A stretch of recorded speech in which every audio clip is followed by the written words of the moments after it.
Oke, selamat pagi Budian. Kami dari kelompok 9 akan mempresentasikan hasil kerja kami. Kami dari kelompok 9 yang beranggotakan saya, Sebastiana, ada Mina, Yuhanda, dan juga Siti Nur Fatimah. Jadi, pendidikan itu sangat berperan penting dalam membentuk kualitas sumber daya manusia dan juga membuka peluang kerja yang lebih baik.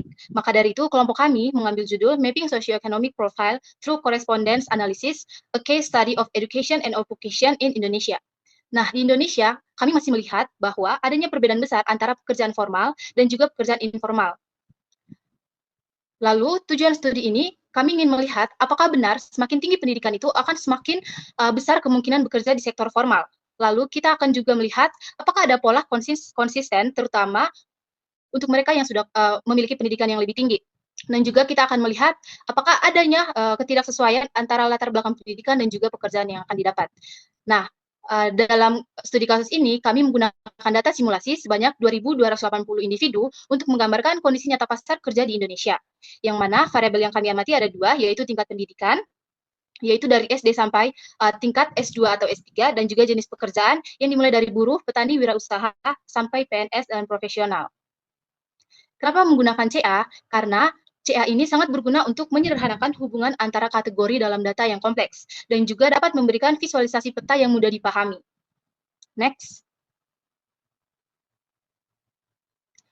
Analisis korespondensi ini adalah teknik multivariate eksplorasi yang dirancang untuk menganalisis dan juga memvisualisasi hubungan antar variabel kategorikal. Nah, keunggulan utamanya yaitu kemampuannya dalam menyederhanakan interpretasi hubungan yang kompleks, menyediakan output grafik yang intuitif dan juga dalam bentuk peta asosiasi, dan juga menghasilkan kuantitatif seperti koordinat kategori dan nilai inersia. Nah, dalam menggunakan CIA ini harus memenuhi 3 asumsi, yaitu data yang digunakan harus bersifat non-metrik dan umumnya berasal dari tabulasi silang atau tabel kontingensi yang mencerminkan hubungan linear maupun non-linear antar kategori. Yang kedua, objek atau unit analisis yang dikaji harus dapat dibandingkan antar kelompok kategori. Dan yang ketiga, kelengkapan variabel harus terjamin, artinya semua kategori yang relevan harus terwakili dan tidak boleh ada data yang hilang atau tidak terdefinisi. Next. Nah, di sini seperti sudah dijelaskan tadi, kami menggunakan data simulasi, yaitu 2.280 data observasi yang mencakup variabel tingkat pendidikan dan juga jenis pekerjaan. Nah, di sini tingkat pendidikannya kami membagi menjadi dua, yaitu tingkat pendidikan dasar hingga menengah yang terdiri dari SD, SMP, SMA. Kemudian ada juga tingkat pendidikan tinggi yang terdiri dari diploma, sarjana, dan juga magister. Jenis pekerjaannya dibagi juga menjadi dua, yaitu pekerjaan informal dan juga pekerjaan formal. Next. Oke, terima kasih Tia. Selanjutnya adalah bagian metodologi, overview of methodology. Jadi tujuan kita dalam analisis ini adalah memahami hubungan antara pendidikan dan pekerjaan di Indonesia, yang mana kita menggunakan metode correspondence analysis atau CA, yaitu teknik eksplorasi multivariate data kategorikal, yang mana data kita ada 2.280, itu include pendidikan dan pekerjaan sebagai tersebut, lalu data ini nanti akan dikonversi menjadi tabel kontingensi berbentuk 6x5, yaitu pendidikan dikali pekerjaan, lalu hasil analisis ini akan divisualisasikan dalam ruang geometrik berdimensi rendah. Nah, ini tuh akan ditampilkan melalui biplot nanti ya. Lalu selanjutnya ada research design. Nah, kenapa kita pakai CA? Itu karena CA itu cocok untuk data kategorikal, tidak seperti PCA yang mana dia itu memakai data numerik ya. Lalu CA itu tidak memerlukan asumsi normalitas karena memang datanya kategorikal. Lalu CA ini bisa menyederhanakan data berdimensi tinggi menjadi 2 dimensi atau 3 dimensi. Nah, lalu matriks yang digunakan di sini itu memakai matriks korespondensi, yaitu setiap sel itu dibagi dengan total grandnya. Lalu matriks ini dimodifikasi lagi berdasarkan proporsi marginal baris dan kolom.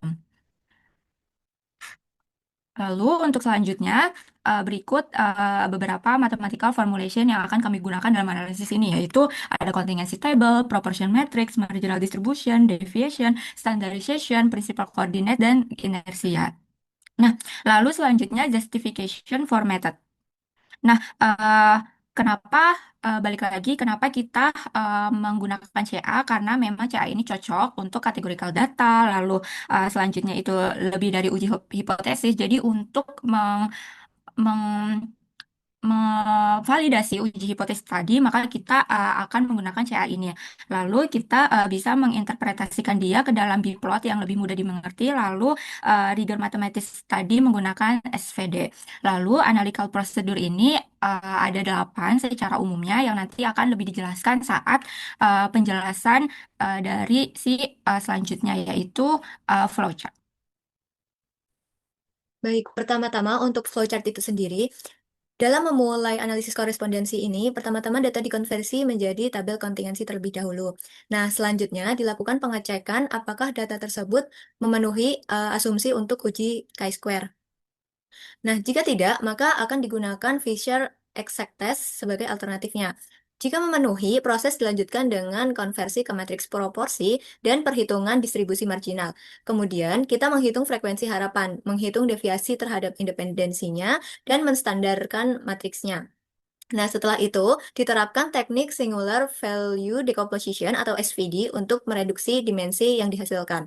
Hasil akhirnya nanti berupa visualisasi biplot dua dimensi yang memperlihatkan hubungan antara pendidikan dan pekerjaan. Next.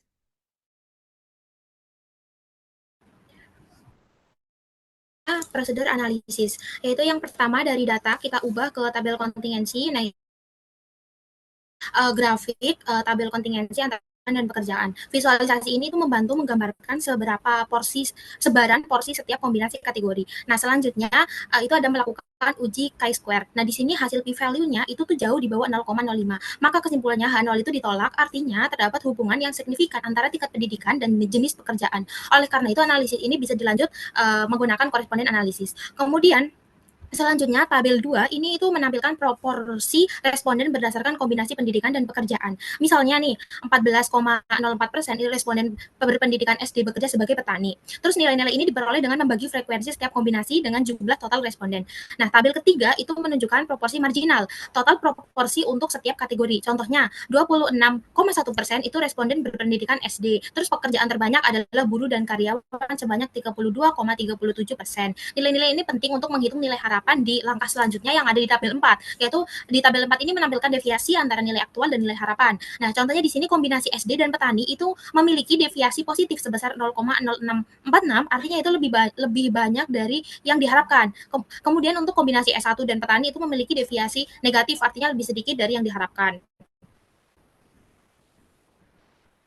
Kelima, residual berstandar ini yaitu dengan cara deviasi ini dibagi akar dari nilai harapan. Ini digunakan untuk melihat kekuatan asosiasi anti.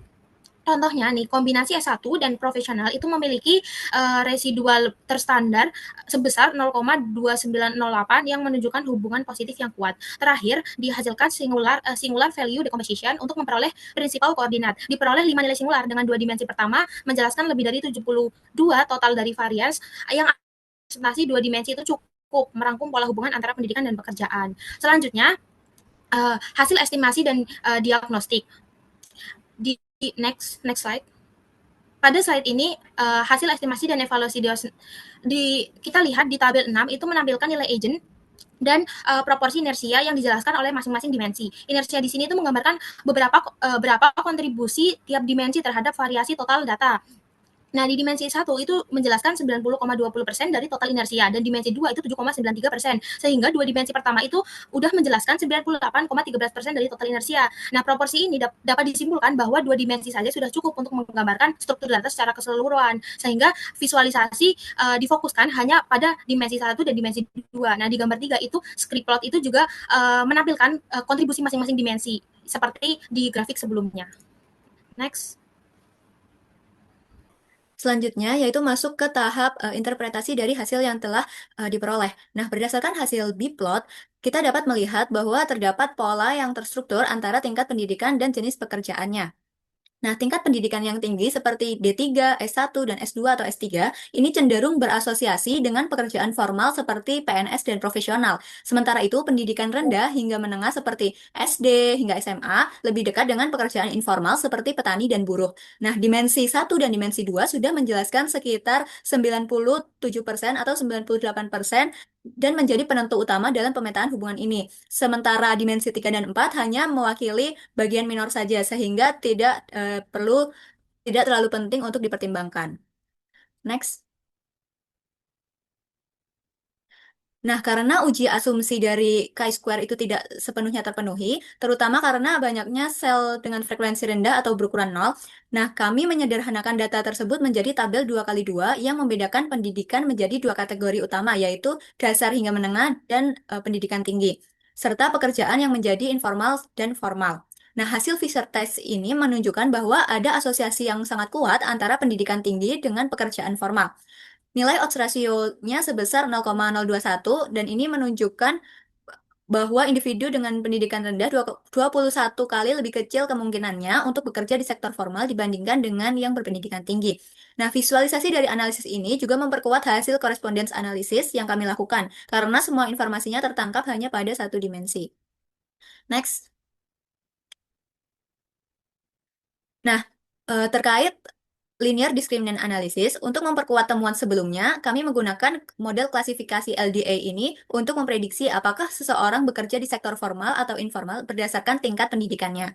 Nah, pendidikan dikodekan sebagai 0 untuk pendidikan tingkat dasar hingga menengah, dan 1 untuk pendidikan tinggi. Hasilnya menunjukkan bahwa model LDA ini mencapai akurasi sebesar 88,16% dengan presisi 0,94 dan recall 0,9 untuk kelompok pendidikan rendah, serta recall 0,85 untuk pendidikan tinggi. Nah, plot hasil prediksi ini memperlihatkan bahwa ada pemisahan yang sangat jelas antar kelompok tersebut, dan ini mengkonfirmasi bahwa pendidikan tinggi secara konsisten memprediksi pekerjaan formal. Nah, model ini tidak hanya mengkonfirmasi hasil koresponden analisis dan Fisher test, tapi juga memberikan implikasi kebijakan yang nyata terkait pentingnya pendidikan dan mobilitas pekerjaan.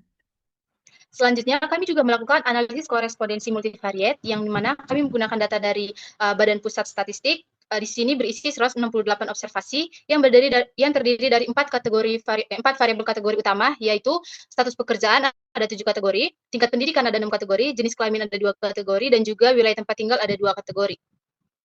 Kemudian kami juga melihat melakukan uji chi-square, di mana temuan yang kami dapat itu hanya kategori pendidikan dan juga tingkat pekerjaan yang memiliki signifikan secara statistik.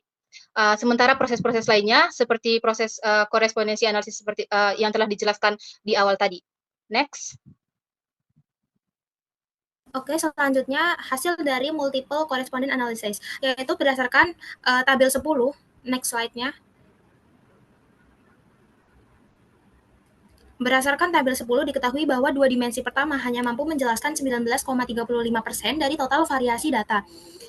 Proporsi ini tergolong rendah, yang menunjukkan bahwa hubungan antar kategori dalam data itu cukup kompleks dan tidak bisa sepenuhnya ditangkap hanya dengan dua dimensi saja. Oleh karena itu, visualisasi dua dimensi tidak cukup, karena sebagian besar itu informasi tersebar di dimensi lain. Nah, sebelumnya kan sudah dijelaskan uji chi-square. Nah, kita bandingkan dengan grafiknya. Nah, uji chi-square yang signifikan itu antara pasangan variabel pendidikan dan juga status pekerjaan. Nah, ini di gambar yang sebelah kiri itu tuh ada plot dua dimensi dari hasil MCA. Nah, itu plot tersebut kategori pendidikan contohnya nih, pendidikan tinggi, universitas, dan diploma itu cenderung berdekatan dengan kelompok pekerjaan formal seperti PNS kayak gitu. Sedangkan kategori pendidikan rendah yang SD itu jenis pekerjaan yang berdekatan itu informal seperti petani dan pekerjaan lepas. Nah, ini sesuai dengan hasil chi-square yang sebelumnya dijelaskan oleh Tia. Selanjutnya juga di gambar yang sebelah kanan, yaitu di gambar yang 9 itu menampilkan kategori tambahan seperti gender, wilayah, dan keduanya itu berada dekat dengan titik pusat dan tidak membentuk pola pengelompokannya yang jelas. Seperti halnya laki-laki dan perempuan itu sangat berdekatan. Ini konsisten dengan hasil statistik sebelumnya, chi-square sebelumnya, yang menyatakan tidak ada hubungan signifikan antara gender, wilayah dengan pendidikan maupun pekerjaan. Kemudian next slide, yaitu rekomendasi dari penelitian ini, yaitu karena multivariate di sini itu gunakan lebih banyak dimensi, sehingga hingga dimensi 5 atau 6 untuk menangkap variasi data yang lebih besar dan memperdalam interpretasi. Karena kalau visualisasi dua dimensi saja itu hanya menjelaskan 19,35% dari total inersianya. Nah, kemudian bisa digunakan teknik clustering untuk menangkap pola tersembunyi antar kategori. Kemudian bisa juga dengan visualisasi 3 dimensi agar representasi hubungan antar variabel itu lebih akurat. Kemudian karena di sini kan sebenarnya di penelitian kami itu kan datanya simulasi, sehingga yang memiliki hubungan pendidikan dan status pekerjaan saja, sehingga mungkin kita analisis ini itu kita bisa fokuskan ke pendidikan dan status pekerjaan. Tetapi untuk hasil multivariate, karena kita ingin belajar atau mengetahui bagaimana hubungan multivariatnya, sehingga hasilnya seperti ini kayak gitu. Sekian presentasi dari kelompok kami. Terima kasih.